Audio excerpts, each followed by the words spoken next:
channel. For those of you who don't know me, I'm Rachel, the owner of the Eclectic Cottage in Spokane, Washington. And I hope you had a wonderful Thanksgiving, first of all. I know I did. My husband and I got to go to my daughter's and spend time with our grandbabies, and she cooked dinner, so I really didn't have to do much of anything this year. It was kind of crazy. So today's video, I've been working to get 3 items out of my stash, flipped and ready to go out on the floor here in the cottage. So today's video is a thrift flip or a thrifted treasure, or whatever you want to call it. And I'm super excited. I think all 3 of them turned out really great. I can't wait to show them to you. And if you like this video, at the end, please give it a thumbs up and then comment and let me know which of the items you liked the best, which was your favorite flip. So without further ado, let's get into the video. For project 1, I found this cute little wood candle riser, and I thought it would be a perfect candidate for a makeover. I started by simply painting it black using DIY's Little Black Dress. This is a great black paint. DIY's paints are highly pigmented, and this particular paint I rarely have to use more than 1 coat. Just making sure that I get a nice even coat of paint all over, and then let it dry. And then once it's dry, I will come back with a shop towel that's just moistened and do what's called wet distressing. Basically, it is just exactly as it sounds. You take a shop towel or a rag and you dampen it, and then simply rub where you want to see the wood shine through the paint. So I like to hit all the high points and give it just kind of a couple little areas on the surface where it looks like the paint's been rubbed down over time, just to kind of give it a time-worn look. And so the next step, I decided it would be super cute to use this chicken transfer from Redesign by Prima. The transfer I'm using here is out of the set called Morning Farmhouse by Redesign by Prima. So I'm just centering it, making sure that it's where I want it, and then I poke it down with one of my fingers just to make sure that it's adhered. And then you just take your transfer stick and rub, and as you rub, you peel back the vellum, and just making sure that that transfer is sticking to your piece. And if a piece comes up, if you pull the vellum back and a little piece is stuck to the vellum, just put it back down and rub again, because chances are it will come off in exactly the spot that it's supposed to. And it's a pretty easy process. When I'm done, I burnish the piece, which basically all you're doing is rubbing and making sure that that transfer is set in the paint.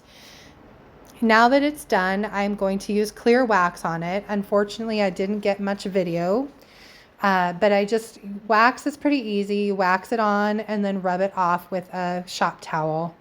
And then here it is done. I think it turned out really, really cute. The distressing's really nice. I love the black color, and I absolutely love the little chicken. I think he's adorable. For project 2, I decided to pull this little footstool out of my garage and bring it in and get it done. This thing has been hanging out in my garage for probably a good year, and it definitely needs a makeover. So that is what I am doing. So first step is taking the top off so I have a little bit more room to work. And then I did realize that one of the legs was really wobbly, so I took that out and just put a little wood glue in the hole. Then I realized it probably needed some around the screw itself in the leg, so I do that. Just really don't want that leg coming off in the future. So get that all glued down. And then I do check all the rest of the legs and make sure that their screws actually screw in nice and tight, and they do. Make sure everything's all solid. So I set that aside and let that glue dry for just a little bit while I take the fabric off of the top. Now I know some people like to they will put fabric over the old fabric. I don't like doing that unless I absolutely have to, mainly because I'm afraid that if there's a stain in the old fabric and the seat gets wet, that stain could leach up into the new fabric.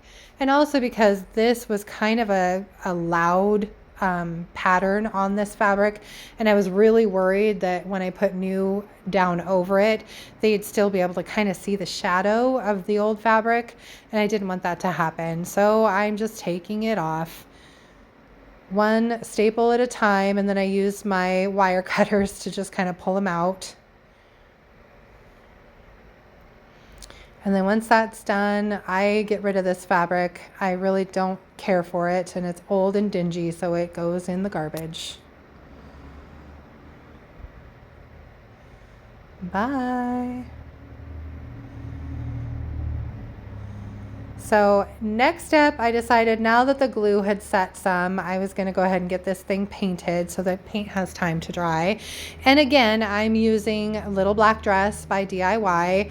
It definitely, I think I said this on the last project, it's one of my favorite paints. I love the fact that you only need one coat of paint and you're pretty much finished. So there are the pieces all painted. And while it's drying, I am going to recover the top.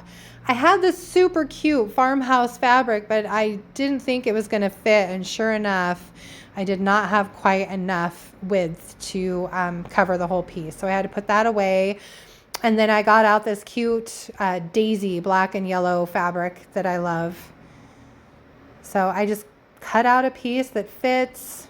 There's my cute little compressor and my stapler, and I just go to town, start stapling.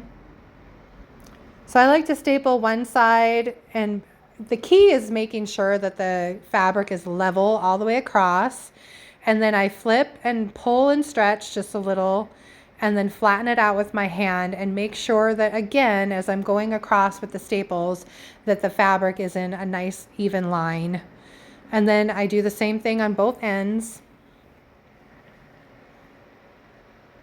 And then lastly, I just kind of pinch and pull the corner, and then I put 3 staples in it, 2 going across, and then 1 at the top. So across, and then 1 at the top.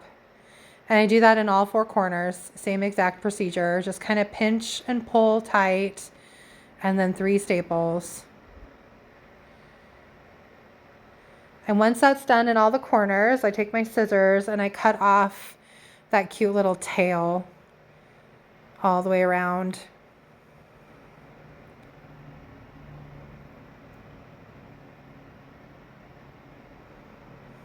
And voila, I just love that fabric. I think it's so cute. So next step is wet distressing. And so here I am, I've got my handy dandy shop towel I've dampened, and I am just going over the piece. I know it's super hard to see when I'm doing a dark brown piece with black paint on it, but trust me, it really does a good job at taking the paint off. And so I'm hitting kind of all the high spots, all the corners, making sure I'm getting all the nooks and crannies and just making it look kind of aged and worn. And when that's done, I am going back in with my clear wax. And waxing is a super easy process. You load some wax on your brush, not too much. You don't want to overload it. And then you just wipe the wax on, and then take your shop towel and wipe the wax back off again. Work in sections. You don't want to wax the entire piece. You don't want your wax to start setting up before you go try and wipe it back. And there it is, all done and ready to put back together. I have to tell you, I had to put the hinges on, I think 3 different times before I finally figured out exactly how they went on here. They were a little bit of a puzzle for me, but I got them. And here I am screwing the lid back down. It was fun trying to get my hand with the drill in there. And all done. So what do you think? I think this thing turned out super cute. I love the distressing, I love the black color, and I absolutely love the fabric. I'm kind of sad about the farmhouse fabric, but this is definitely a good second choice.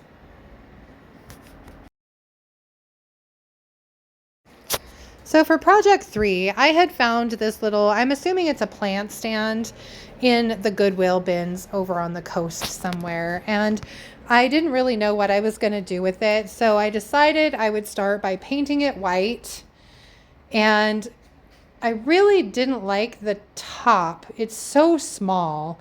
And so I had found this silver tray in my garage and I thought, maybe that would look better as a tabletop. So here I am. I'm going to paint that the same color. It's White Swan by DIY. And I put 2 coats on the top and 2 coats on the bottom just to make sure it's got good coverage. Here I am picking a little piece of a clump.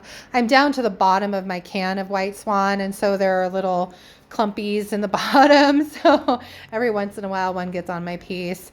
But anyway, I'm going around and just kind of filling in all the grooves with the paint, making sure it's got a nice, good, even coat of paint.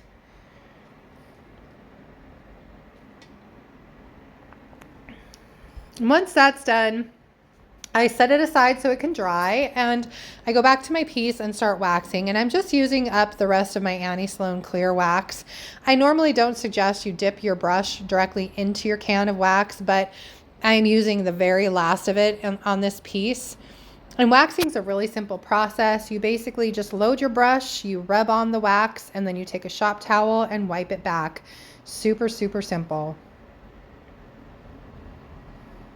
Once that's done, I get to distressing the plate.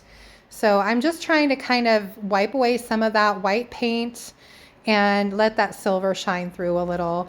Wet distressing is really easy. You just wet a cloth or a shop towel and rub off the paint in the areas you want. I apologize, it did not pick up. My phone for some reason did not record me actually applying the transfer. But I used an IOD transfer on this called Painterly Florals. And here I am burnishing the transfer. I've got a little piece that didn't stick, but it's just a little piece of stem. You can't even tell when it's done. I'm just making sure the transfer is all nice and laid down. And then I was going to burnish it some more, but I thought, I did it with my hand. I think we're good. And then, of course, I held it a little too high. There we go. Lower it down so you can actually see what the piece looks like. And next up, I am going to clear coat this with Rust-Oleum's matte clear enamel.